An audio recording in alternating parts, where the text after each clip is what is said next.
ഉരുക്ക് ബാറുകളുടെയും TMT കമ്പികളുടെയും പ്രധാന ഉൽപ്പാദകരായിരുന്ന Kozhikode Cheruvannur steel complex അടഞ്ഞുകിടക്കാൻ തുടങ്ങിയിട്ട് വർഷങ്ങളായി. മറ്റു കമ്പനികളോട് കിടപിടിക്കാൻ കെൽപ്പുള്ള സ്ഥാപനത്തിന്റെ പ്രവർത്തനം നിലച്ചതോടെ ജീവിതം വഴിമുട്ടിയ അവസ്ഥയിലാണ് തൊഴിലാളികൾ. 300 കോടിയോളം രൂപ വിലമതിക്കുന്ന സ്ഥാപനത്തിലെ സാധനങ്ങളെല്ലാം തുരുമ്പെടുത്ത് നശിക്കുകയാണ്.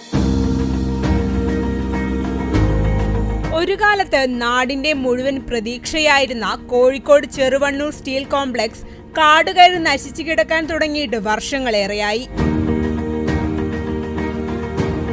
ഉരുക്കുബാറുകളുടെയും TMT കമ്പികളുടെയും പ്രധാന ഉൽപ്പാദകരായിരുന്ന ഏകദേശം 300 കോടിയോളം വിലമതിക്കുന്ന ഫാക്ടറി 32 ഏക്കർ ഭൂമിയിലാണ് സ്ഥിതി ചെയ്യുന്നത്. സ്റ്റീൽ കോംപ്ലക്സിൽ റീറോളിംഗ് മിൽ സ്ഥാപിക്കാൻ 2015-ൽ കാനറ ബാങ്കിൽ നിന്ന് 45 കോടി രൂപ കടമെടുത്തതോടെയാണ് കമ്പനിയുടെ നാശം ആരംഭിക്കുന്നത്. റീറോളിംഗ് മിൽ പരാജയപ്പെട്ടതോടെ സ്റ്റീൽ കോംപ്ലക്സ് പ്രതിസന്ധിയിലായി. ഇതോടെ 2016-ൽ സ്റ്റീൽ കോംപ്ലക്സിലെ പ്രവർത്തനവും നിലച്ചു.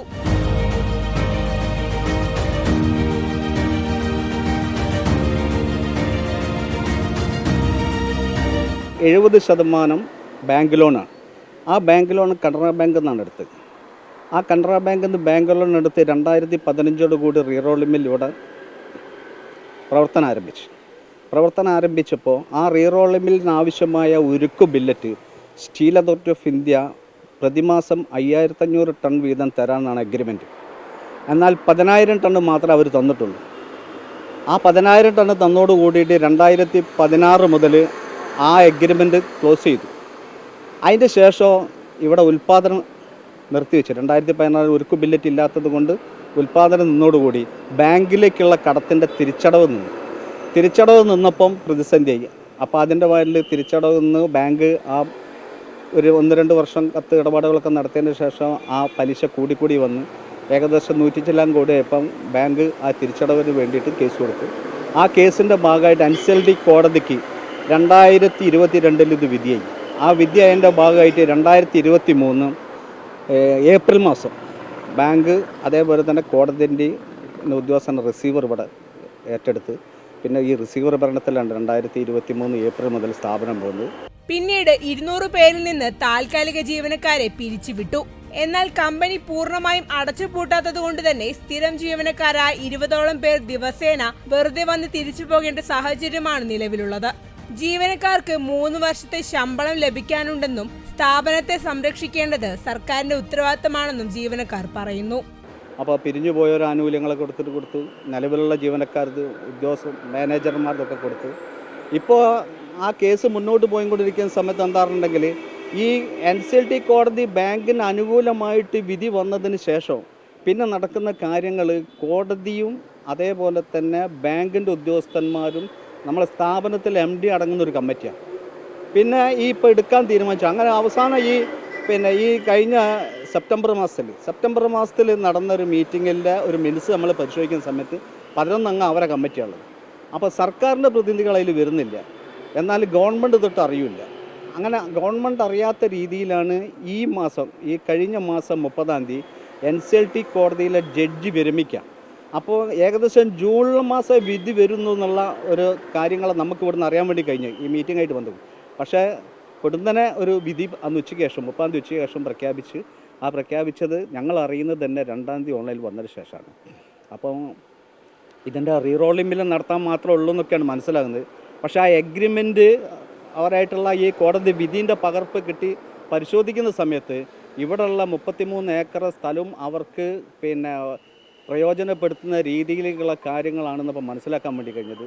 ഇവരെ ആകെ ജീവിതം എന്ന് പറഞ്ഞാൽ കുടുംബം വരെ ഒരു ആത്മഹത്യൻ്റെ വക്കിൽ നിൽക്കുന്ന ഒരു സാഹചര്യമാണ് നിലവിലുള്ളത്. തൊഴിലാളികൾക്കിടയിൽ പല ഉപജീവന മാർഗം തേടി പോകുന്ന ഒരു അവസ്ഥയിലാണ് ഇപ്പോൾ നിലവിലുള്ളത്. അതോടൊപ്പം തന്നെ ഈ കമ്പനി അടച്ചുപൂട്ടുകയോ ലേ ഓഫ് ചെയ്യുകയോ അങ്ങനെയൊന്നും ചെയ്യാത്തതുകൊണ്ട് എല്ലാ ദിവസവും തൊഴിലാളി ഇവിടെ വന്ന് ഒപ്പിട്ട് പോകണ ഒരു സാഹചര്യമാണ്. ഒപ്പിട്ടിട്ട് 8 മണിക്കൂറോടെ ഇരിക്കണം.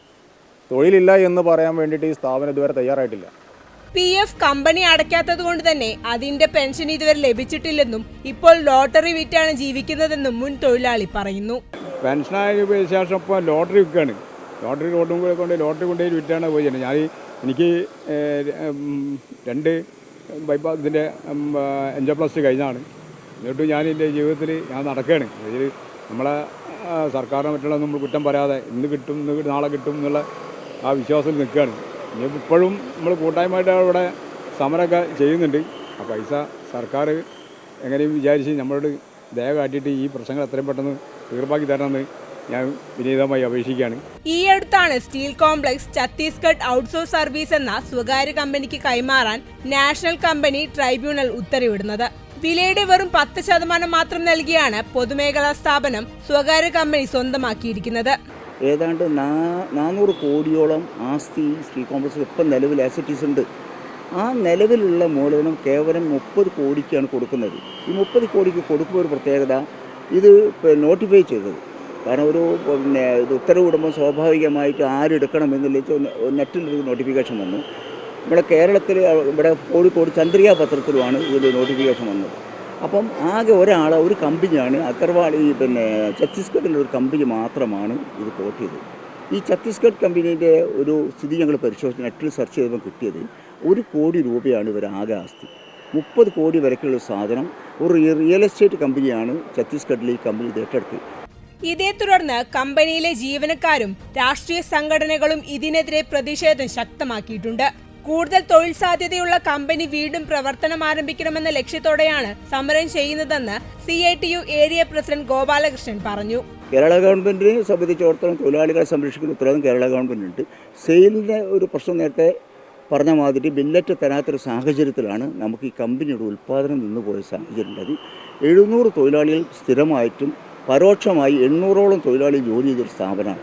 ആ സ്ഥാപനമാണ് ഇന്ന് വലിയ രീതിയിൽ ഒരു പൊതുമേഖലയിൽ സാധ്യതയുള്ള സ്ഥാപനം അടഞ്ഞു പോകുന്ന സ്ഥിതിക്കെതിരെ വലിയ ശക്തമായ പ്രതിരോധമാണ് ഞങ്ങൾ സൃഷ്ടിക്കുന്നത്.